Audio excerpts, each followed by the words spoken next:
저희가 교독한 말씀 가지고 예수를 믿는다는 것은 이라는 제목으로 함께 말씀 나눠보겠습니다. 도대체 뭘 믿는지, 그 믿음의 내용이 무엇인지를 함께 한번 성경 안에서 찾아보겠습니다. 우리가 자주 들었던 말 중에 전가의 보도라는 말이 있습니다. 집안의 보물로 전해 내려오는 그 칼을 가리키죠. 이제 보배로울 보물 보자에 칼도잖아요. 전가지보, 집안에 전해 내려오는 보물이라는 그 말에서 유래했다, 이렇게 이야기합니다.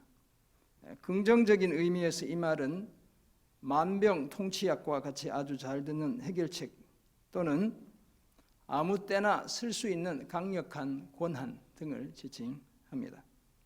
요즘 젊은 세대 말로 하면 일종의 치트키다, 이렇게 이해할 수 있겠습니다. 부정적인 의미로는 자신의 잘못을 가릴 때 늘 사용하는 변명, 핑계 같은 것을 가리키죠. 회사에 이렇게 다니다 보면 지각하는 사람은 늘 똑같은 핑계, 근데 자기에게는 엄청 중요한 핑계야. 전가의 보도처럼 사용하죠. 아무튼 이 칼 하나만 있으면 세상이 두렵지 않습니다. 아무리 많은 적이 한꺼번에 몰려와도 거뜬히 물리칠 수 있죠. 김용이라는 분이 쓴 무협지 장편 소설 영웅문 읽어보셨을 것 같기도 하고요. 저는 읽었고 제가 샀던 책을 미국에 있는 아들한테 주고 왔어요. 근데 이제 이게 보니까 옛날에 일종의 해적판이었어요. 이게 또 이렇게 제가 교보문고에서 샀는데도 그게 해적판이었어요. 그 시대는 그랬던가 봐요. 지금은 사조 영웅전, 신조 협녀, 의천 도룡기 이렇게 세 권으로 분권해서 이렇게 1부, 2부, 3부 이렇게 공식적으로 출판되고 있는데요. 그 김용의 장편 우협소설 의천 도룡기는 바로 그 사실을 잘 보여주고 있습니다. 좋은 칼만 있으면 천하를 호령하는 사람이 될 수 있다는 거예요. 의천은 검을 가리키고요, 도룡은 돌을 가리키는 것이죠. 그래서 의천검과 도룡돌을 갖는 자가 천하의 지배자가 된다는 풍문을 중심으로 흥미진진한 이야기가 전개되고 있죠. 소설 무협지 한번 잡으면 밤을 새워서 읽어야 되는 게 이제 무협지잖아요.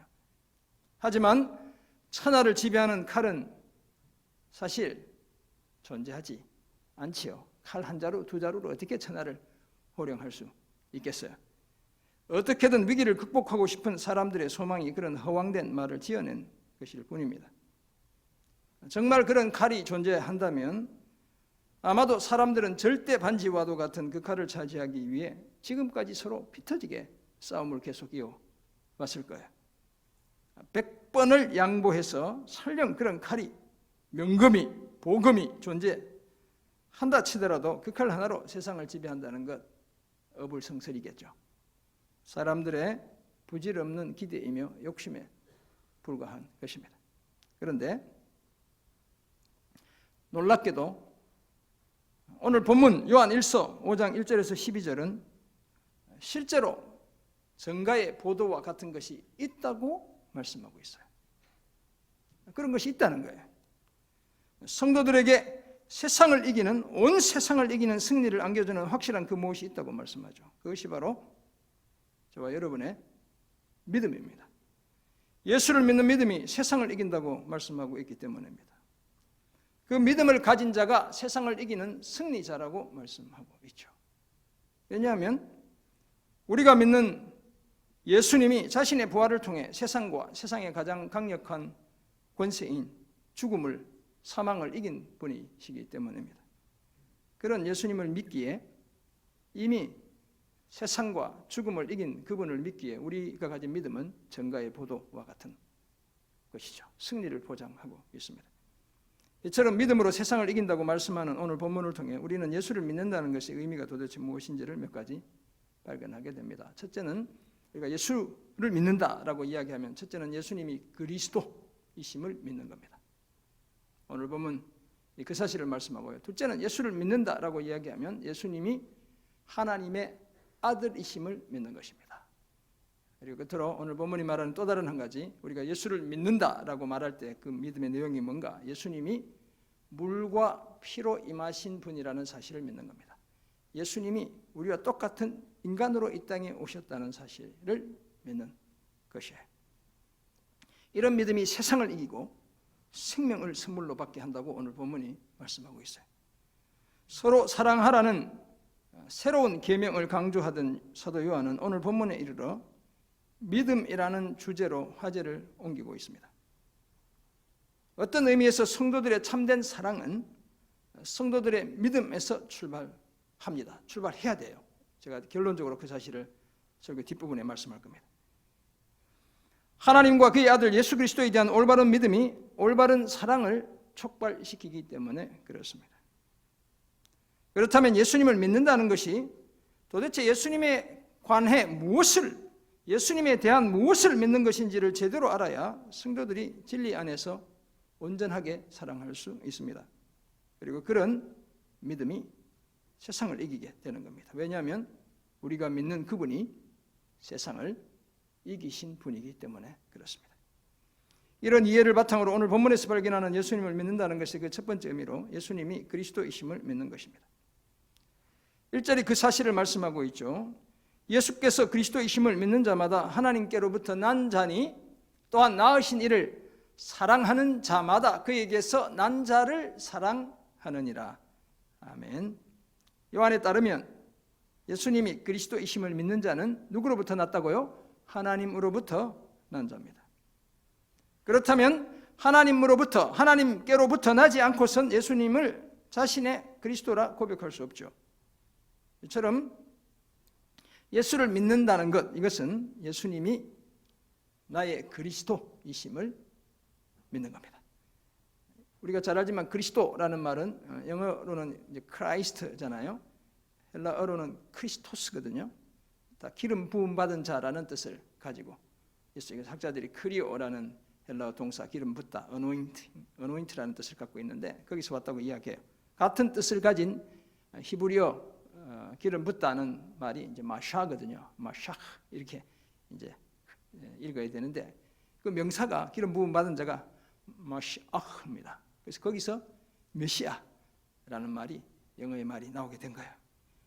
일찍이 제자 베드로는 예수님을 주는 그리스도시요 살아계신 하나님의 아들이시니이다라고 예수님을 뭘로 고백했죠? 그리스도로 고백했죠. 메시아입니다. 주님은 이렇게 고백한 거예요. 예수님께 붙여진 그리스도라는 이 호칭은 예수님의 세 가지 직분과 관련이 있죠. 우리가 어려서부터 신앙생활 하신 분들은 귀에 딱지가 않도록 들어왔어요. 그래도 모르시는 분도 계시기 때문에 제가 다시 한번 정리해 보면, 먼저는 예수님이 신명기 18장 15절에서 모세가 예언한 바로 나와 같은 그 선지자를 가리킨다 이렇게 이야기해요. 이건 사도 요한도 사도 베드로도 다 예수님이 바로 그 선지자라는 사실을 자신의 글에서 설교에서 밝히고 있어요. 둘째는 예수님이 우리에게 있는 대제사장으로서 새 언약의 중보자라는 사실을 말하죠. 히브리서 저자가 그 사실을 말씀합니다. 그리고 셋째는 예수님이 우리의 영원한 왕이라는 사실을 요한계시록이 말하고 있어요. 구약에서 기름 부어 세운 그 세 부류의 사람들이 바로 그 사람들이었죠. 선지자, 제사장, 왕 이렇게. 예수님이 바로 그런 분이라는 거예요. 이처럼 그리스도라는 호칭은, 메시아라는 호칭은 예수님이 성도들의 영원한 선지자이시고 대제사장이시고 왕이시라는 사실을 나타내는 겁니다. 그렇다면 예수님이 그리스도이심을 믿는 것은 예수님이 우리의 확실한 구원자라는 사실을 믿는 거예요. 그래서 의심 많던 제자 도마는 부활하신 예수님께 결국 뭐라고 고백해요? 나의 주님이시오, 나의 하나님입니다 라고 고백하게 되었던 거예요. 주님은 확실히 나의 구원자입니다 라고 고백했죠. 이렇게 예수님이 그리스도이심을 고백하는 우리의 믿음은 전적으로 하나님의 은혜의 선물입니다.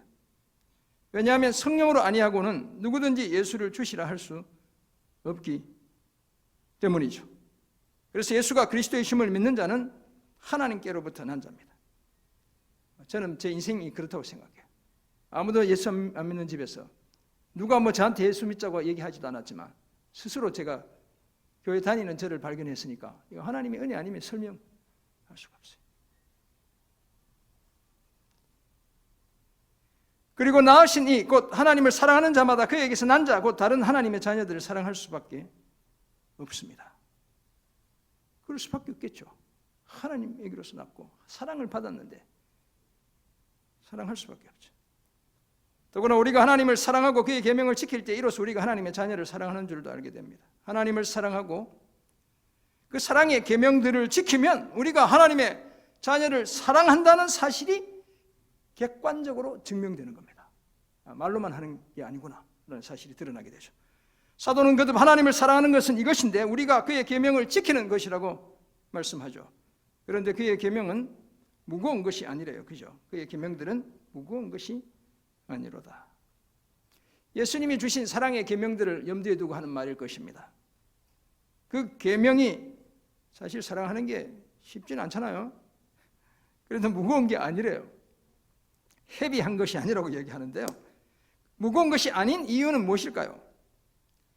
예수님이 이미 십자가를 지시는 사랑의 삶을 우리 대신 살아주셨기 때문에 그런 거예요.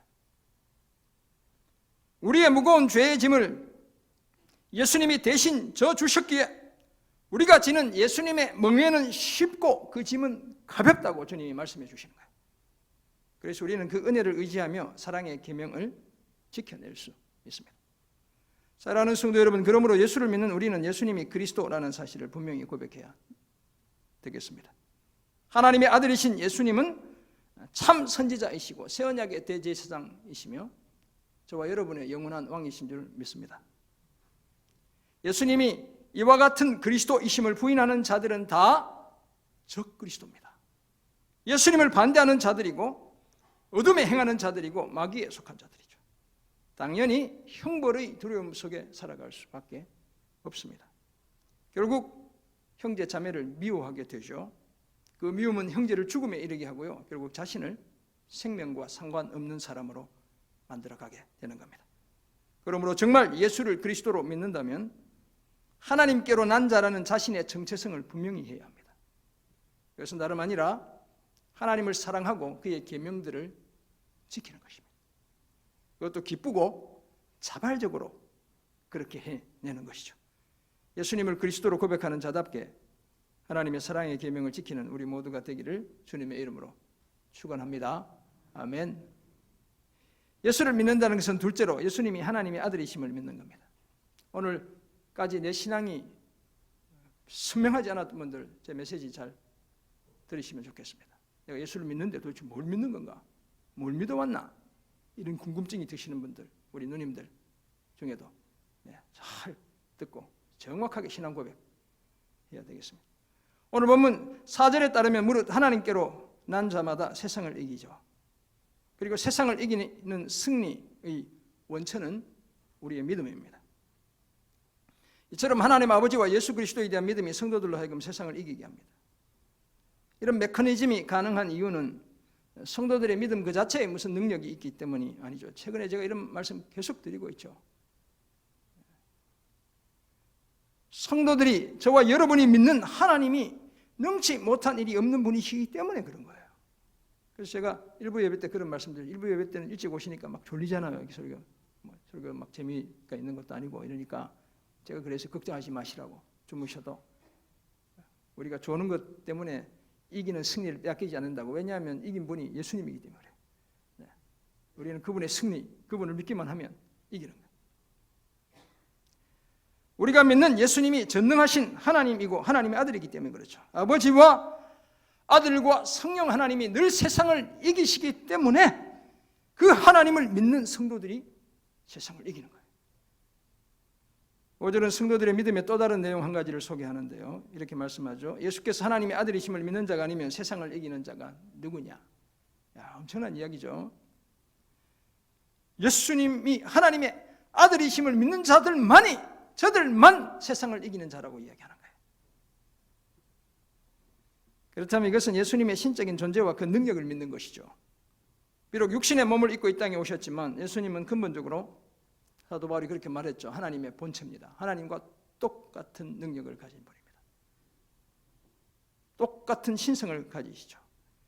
성령과 더불어 우리 주님은 창조의 과정에 참여하신 분입니다. 그래서 사도 요한이 요한복음 1장 3절에서 만물이 그로 말미암아 지어졌대요. 여기서의 그는 예수님을 가리키는 겁니다. 그리고 지은 것이 하나도 그가 없이 된 것이 없대요. 이 그도 예수님을 가리키는 거예요. 예수님이 창조주라는 사실을 말씀하고 있죠. 하루는 예수님이 제자들에게 사람들이 인자, 사람의 아들인 나를 도대체 누구라고 하느냐라고 묻게 되었습니다. 그러자 제자들이 예수님의 때 사람들의 이야기를 전해드리죠. 들어는 세례요한, 죽었던 세례요한이 다시 살아났다고 합니다. 하늘로 올라갔던 엘리야가 다시 왔다고 합니다. 예레미야라고 합니다. 유대인의 이제 전승 중에 예레미야도 이제 와야 되는 거거든요. 그 밖에 선지자 중 하나라 합니다. 이렇게 대답했죠. 그러자 예수님이 제자들에게 니네들은 도대체 나를 누구라고 생각하니? 이렇게 지금 주님이 물어보신 거예요. 그러자 시몬 베드로가 우리 형님이 나서기 좋아하는 우리 형님이 나서죠. 주는 그리스도시요 살아계신 하나님의 아들이시니다 라고 대답합니다. 주시며 그리스도이신 예수님이 하나님의 아들이라고 고백했죠. 거친 어부였던 베드로에게서 나온 실로 엄청나고 정확한 고백이었습니다. 베드로는 로또를 맞은 거예요, 사실. 그래서 예수님이 베드로에게 이렇게 얘기하시죠. 바요나 시몬아, 바요나, 요나는 이제 베드로의 아버지 이름이고요. 바는 이제 아들이라는 뜻이거든요. 그래서 요나의 아들 시몬아 이렇게 이제 주님이 부르시고, 네가 복이 있도다. 이를 내게 알게 한 이는 혈육이 아니요 하늘에 계신 내 아버지 신이라. 이거 보세요. 이런 고백이 그냥 되는 게 아니라는 거예요. 하나님이 하게 하셔야 되는 거예요. 거기에 대해 베드로라는 반석 위에 주님이 내 교회를 세울 것이다 라고 말씀하고 뭐라고 말씀해요? 음부의 권세가 이기지 못한다. 승리를 약속하고 있죠. 뿐만 아니라 천국 열쇠를 주신대요. 땅에서 무엇이든지 매면 하늘에서 매이고 땅에서 무엇이든지 풀면 하늘에서도 풀릴 것을 약속하고 계시죠. 승리에 대한 약속을 넘어 풍성한 은혜의 삶을 주님이 약속해 주신 거예요. 교회를 통해 이런 일들이 일어나게 될 것을 약속하신 거예요. 사랑하는 성도 여러분, 예수님에 대한 우리의 믿음은 그저 마음씨 착한 이웃집 아저씨를 믿는 것과 차원이 다른 믿음입니다. 우리는 석가모니, 공자, 예수로 지칭되는 세계 3대 성인 중 한 사람을 믿는 게 아닙니다. 우리는 하나님의 아들이신 절대자이신 그분, 창조주이신 그분이신 예수님을 믿죠. 이런 믿음이 우리로 하여금 세상을 이기게 하죠. 어떻게 보면 우리의 믿음은 승리의 지렛대와 같습니다. 엄청나게 무거운 물건도 지렛대의 원리를 이용하면 쉽게 움직일 수 있죠. 그렇다고 해서 지렛대 자체가 무슨 힘을 발휘하는 건 아닙니다. 물론 강하기는 해야 되지만 지렛대가 죽은 사물이 움직일 수가 없죠. 힘을 발휘하지 못하죠. 받침점을 이용한 힘의 원리가 지렛대에 작용될 때 놀라운 일이 일어나게 되는 것이죠. 예수님이 하나님의 아들이심을 믿는 우리의 믿음이 바로 그런 것입니다.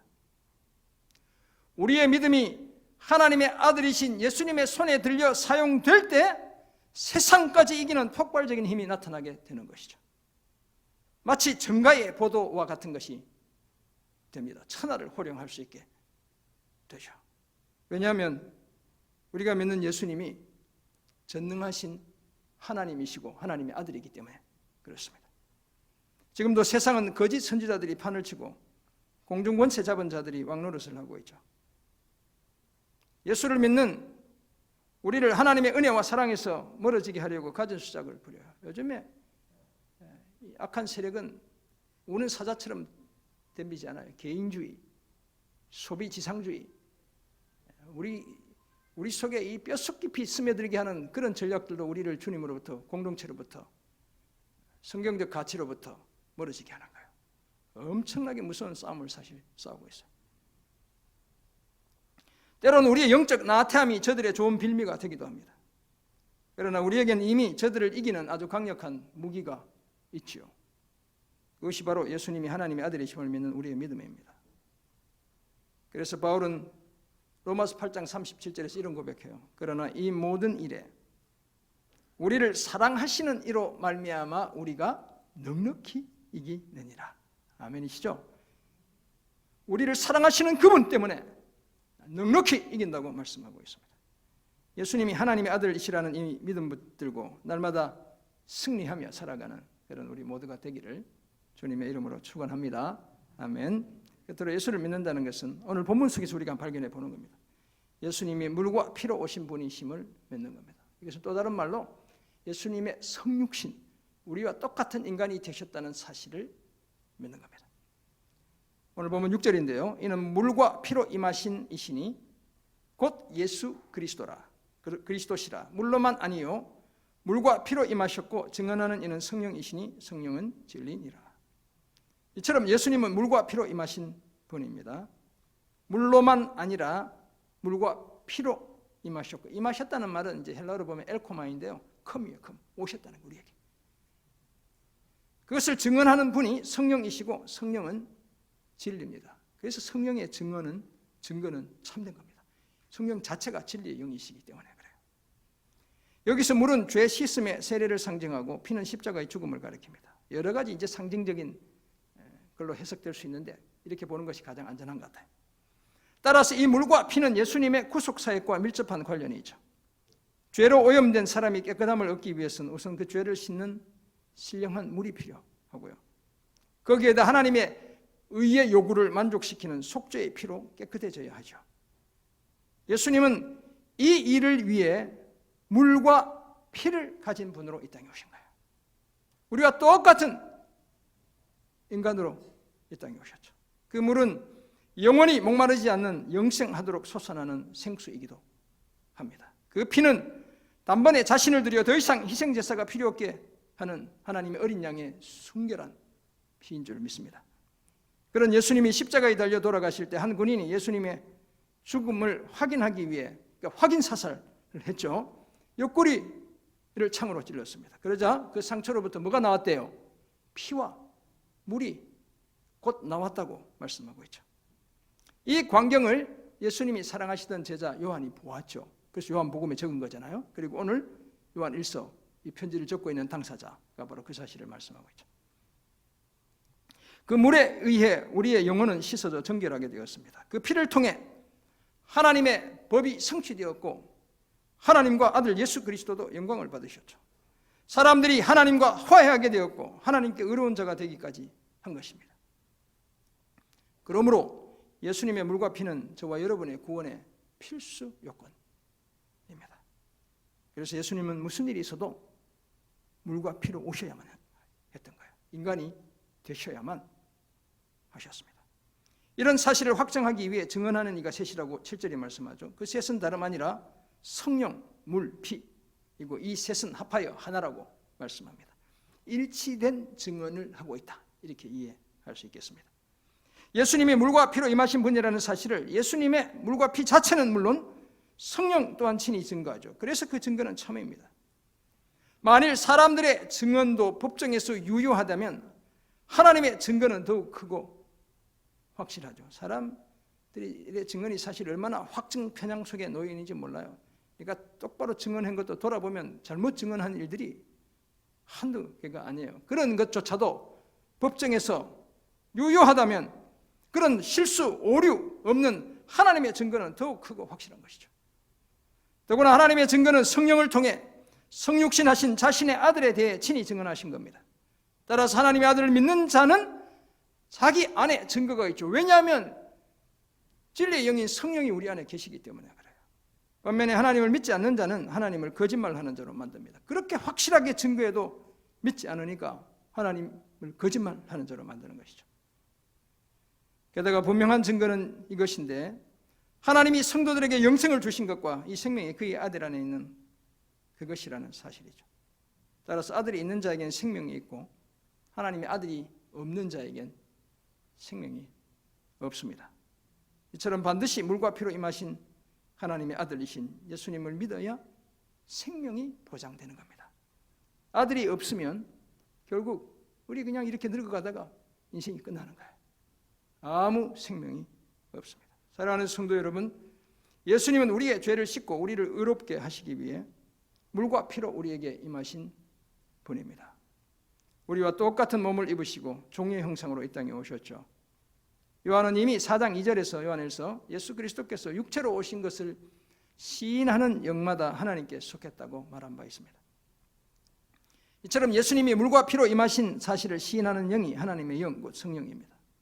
그리고 예수님이 물과 피로 임하신 사실은 예수님이 우리의 구원자가 되시는 필수 요건이죠. 순결한 예수님의 물과 피를 통해 죄로 오염된 우리의 몸, 마음, 영혼이 깨끗하게 되고 의롭게 되기 때문입니다. 이런 과정을 통해 우리가 예수님의 세례와 죽음에 동참하게 되고 마침내 예수님 안에 있는 생명을 선물로 받게 되는 것이죠. 그러므로 하나님의 아들이신 예수님이 이 땅에 물과 피를 가진 분으로 오셨다는 사실을 분명히 알아야겠습니다. 예수님은 하나님이실 뿐만 아니라 죄가 전혀 없는 사람이시죠. 그런 예수님을 믿어야 그 믿음이 세상을 이기는 것입니다. 그 예수님의 이름과 그의 말씀으로 우리가 흉악한 자를 이길 수 있습니다.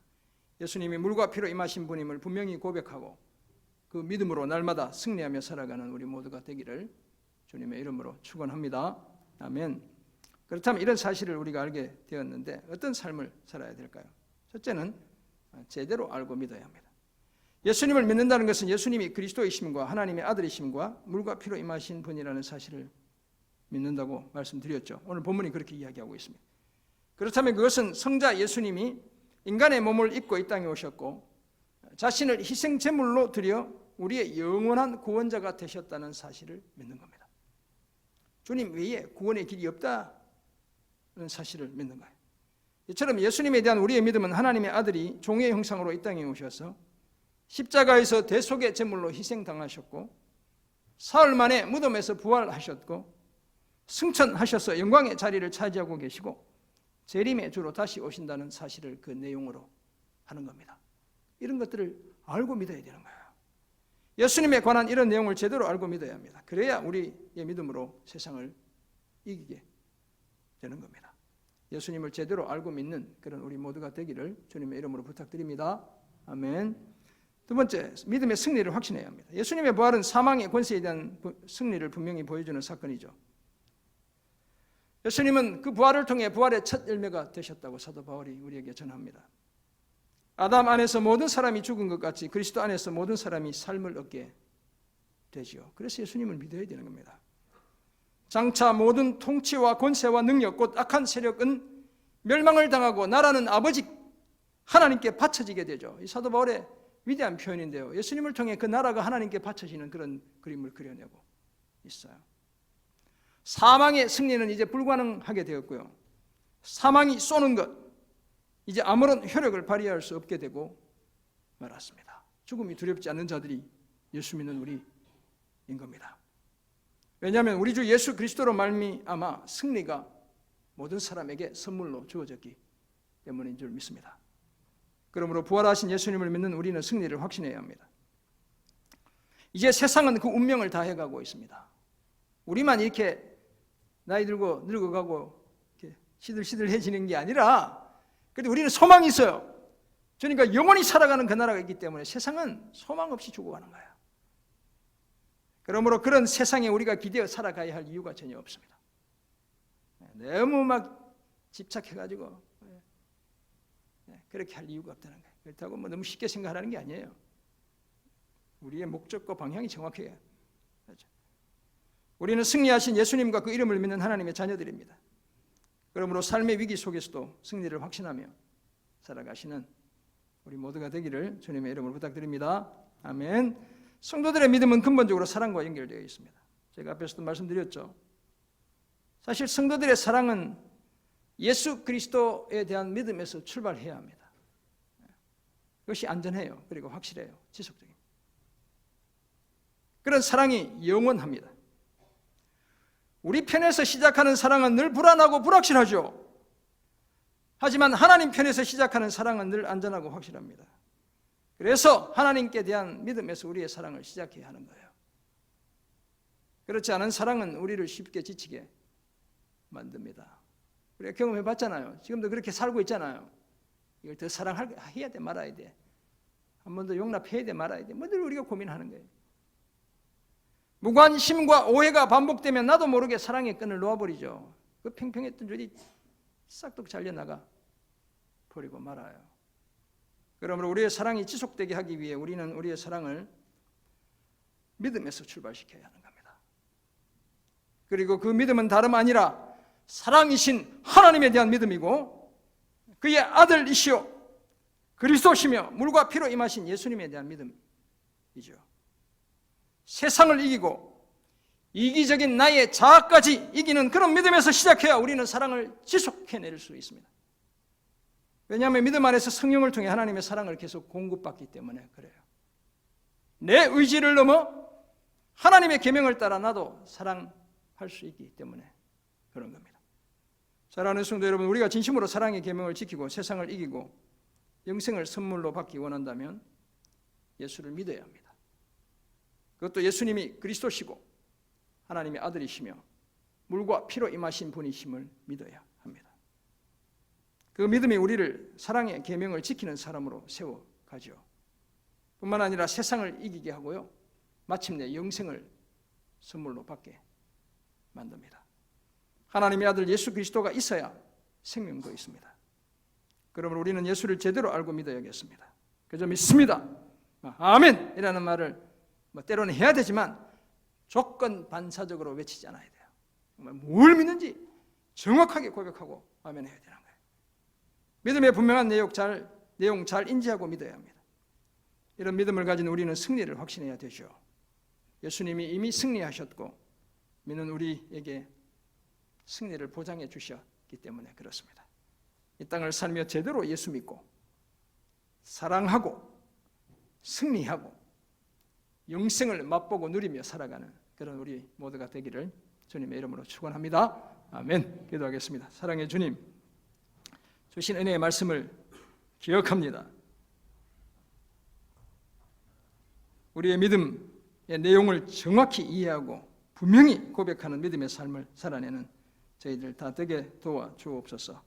예수님이 그리스도이심을, 하나님의 아들이심을 물과 피로 성육신하신 분이심을 분명히 고백하고 그 믿음으로 세상을 이기는 사랑을 실천해 가는 그런 우리 복된 인생 되게 은혜 되게 주옵소서. 감사드리며 예수님의 이름으로 기도합니다. 아멘.